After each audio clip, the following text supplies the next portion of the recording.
Hello বন্ধুরা, আমি পায়েল। তোমাদের প্রত্যেককে আমার চ্যানেল অগ্রিষা সায়েন্স ক্লাসে স্বাগত। যারা নতুন নতুন আমার চ্যানেলে জয়েন করেছো সবাইকেই অনেক অনেক ওয়েলকাম আমার চ্যানেলে। আশা করি সবাই ভালো আছো, সুস্থ আছো। আজকে আমি যেই ভিডিওটা দিচ্ছি তোমাদেরকে ক্লাস 9 লাইফ সায়েন্স ফাইনাল এক্সামের চ্যাপ্টার 3 এর সাজেশনস, সংবহন আর রেচনের ইম্পর্টেন্ট কোয়েশ্চেন্স যেগুলো করতে হবে ফাইনাল এক্সামের জন্য, যেই আঁকাগুলো করতে হবে সেগুলো আজকে বলে দিচ্ছি। যারা প্রথম ভিডিও দেখছো, যদি টার্গেট করছো লাইফ সায়েন্স আর ফিজিক্যাল সায়েন্সে 90-র মধ্যে 80+ পাওয়ার, তাহলে চ্যানেল সাবস্ক্রাইব করে নিও। যখনই আমি কোনো ভিডিও আপলোড করি তবে তোমরা তার নোটিফিকেশন পাবে, বেল আইকনকে প্রেস করে দিও।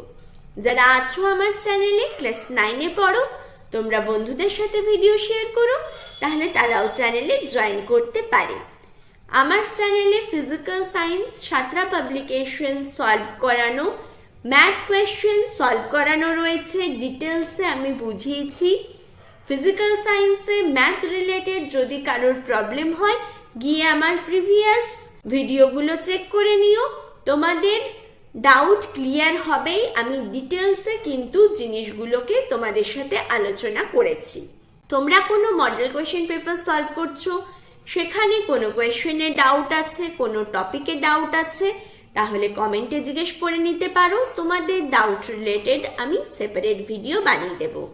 তাহলে চলো শুরু করছি। সংবহন থেকে যেই পয়েন্টগুলো তোমাদের পড়তে হবে ফাইনাল এক্সামের জন্য, ইম্পর্টেন্ট পয়েন্ট কোয়েশ্চেন আলোচনা করতে করতে স্টার মার্ক দিয়ে দিচ্ছি।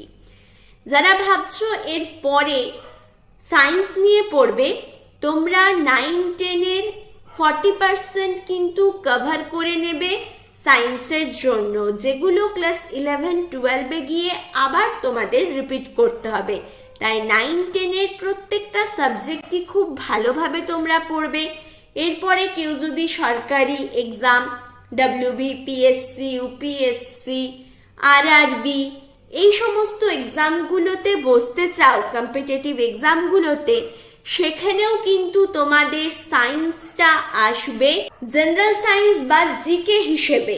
তাই প্রত্যেকটা কম্পিটিটিভ এক্সামে সায়েন্স পোর্শনটা ইম্পর্টেন্ট, ইংলিশও কিন্তু ইম্পর্টেন্ট, ম্যাথও ইম্পর্টেন্ট। যারা যেরকম ভাবে টার্গেট করছো যে পরীক্ষাগুলোর, সেরকম ভাবে কিন্তু ক্লাস 9-10-এর সাবজেক্টগুলো ভালোভাবে পড়বে। 9-10-এর সব সাবজেক্টই ইম্পর্টেন্ট হায়ার স্টাডির জন্য। ফার্স্ট কোয়েশ্চেন সংবহন থেকে যেটা দিয়েছি, দেখো ভীষণ ইম্পর্টেন্ট টপিক, ইম্পর্টেন্ট পয়েন্ট আসার চান্স ফাইনাল এক্সামে রয়েছে। শ্বেত রক্তকণিকার যেই ভাগগুলো, টাইপগুলো, গ্র্যানুলার আর অ্যাগ্র্যানুলার, এরকম ভাবে তোমরা পড়বে, তাদের কাজগুলো পড়বে। 5টা টাইপই কিন্তু ইম্পর্টেন্ট, দেখে রাখবে। এখানে আমি কোয়েশ্চেনটা দিয়েছি, 2টো কাজ উল্লেখ করো। লসিকা 2টো কাজ উল্লেখ করো, 1+1। তারপরের কোয়েশ্চেন, RH ফ্যাক্টর বলতে কি বোঝো?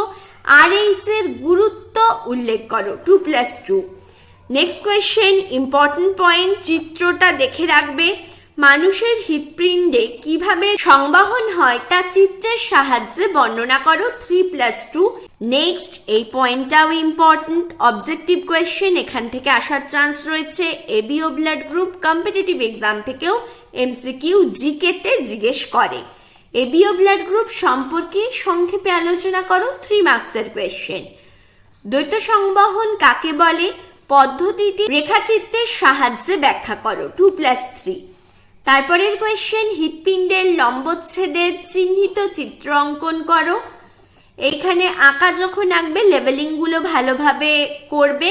আঁকাটা ডার্ক শার্প পেন্সিল ইউজ করে আঁকবে। আঁকা একদিকে আঁকবে আর পয়েন্টিং গুলো আরেক দিকে করবে।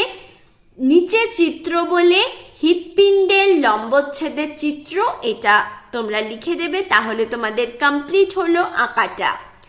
নেক্সট, মুক্ত সংবহন কাকে বলে? 2 মার্কসের কোয়েশ্চেন।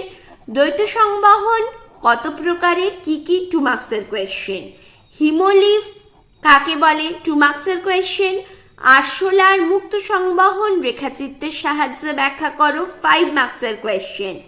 ধমনী আর শিরার মধ্যে পার্থক্য লেখো, 2 মার্কসের কোয়েশ্চেন। নেক্সট, হার্টবিট কাকে বলে, 2 মার্কসের কোয়েশ্চেন।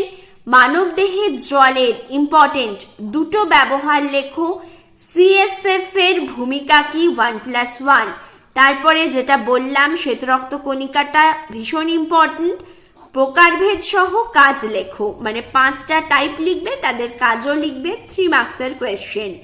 ইম্পর্টেন্ট টপিক, রক্তের উপাদানগুলোকে ছকের মাধ্যমে দেখাও। জাস্ট টেবিলটা করে লিখবে, যেখানে যেরকম লিখতে বলেছে সেভাবেই লিখবে। যদি ছক নাও বলা থাকতো, রক্তের উপাদান যদি 3 মার্কসের কোয়েশ্চেন তোমাদের জিজ্ঞেস করে, সেক্ষেত্রে যদি তোমরা ছকটা দেখিয়ে দাও তাহলে আর সেন্টেন্সে লিখবার দরকার নেই, আর ছকটা লিখলেই বেশি নম্বর তোমরা পাবে।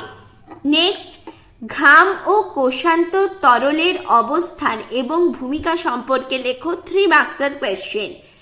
আরবিসি এবং অনুচক্রিকার একটা করে কাজ লেখো, 2 মার্কসের কোয়েশ্চেন। নেক্সট পয়েন্ট, রক্ততঞ্চনের 3টে ধাপ সম্পর্কে লেখো।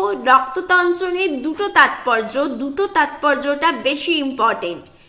নেক্সট কোয়েশ্চেন, হৃৎপিণ্ডের কপাটিকাগুলোর অবস্থান ও কাজ ছকের সাহায্যে লেখো, 5 মার্কসের কোয়েশ্চেন। কম্পিটিটিভ এক্সামে এই হৃৎপিণ্ডর কপাটিকাগুলো দিয়ে তাদের কাজ কি, 1 মার্কসের কোয়েশ্চেন বা স্তম্ভ ম্যাচিং কোয়েশ্চেন কিন্তু জিজ্ঞেস করে, তাই এই পয়েন্টটাও ভালোভাবে তোমরা দেখে রাখবে।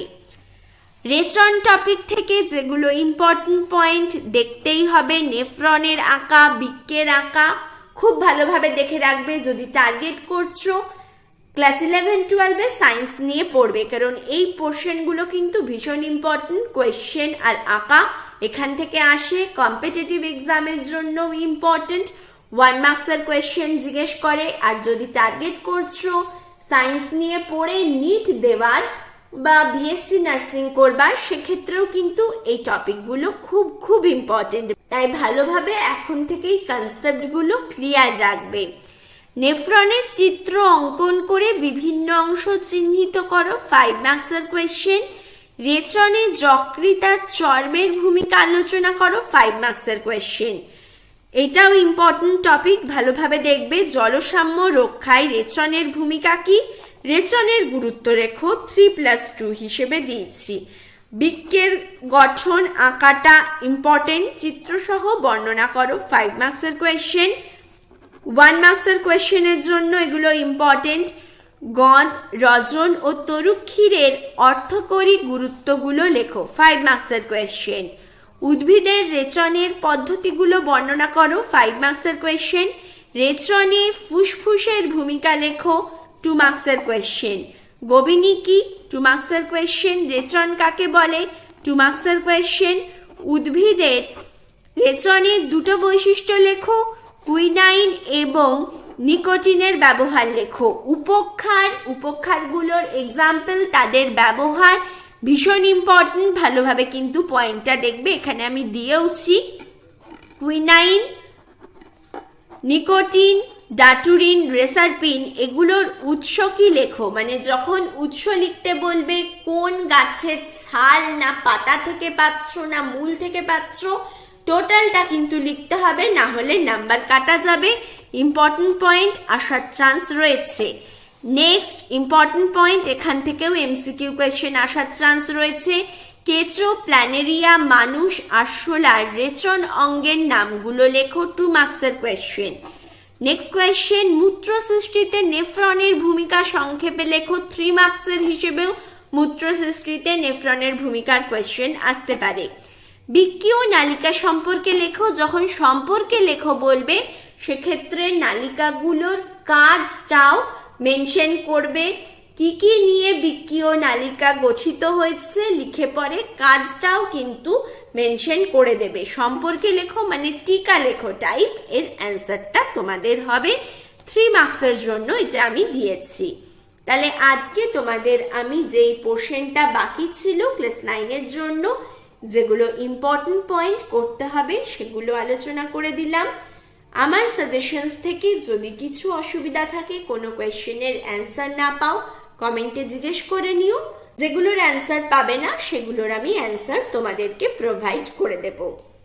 আজ এখানেই ভিডিও শেষ করলাম। ভালোভাবে পড়ো। Thank you for watching.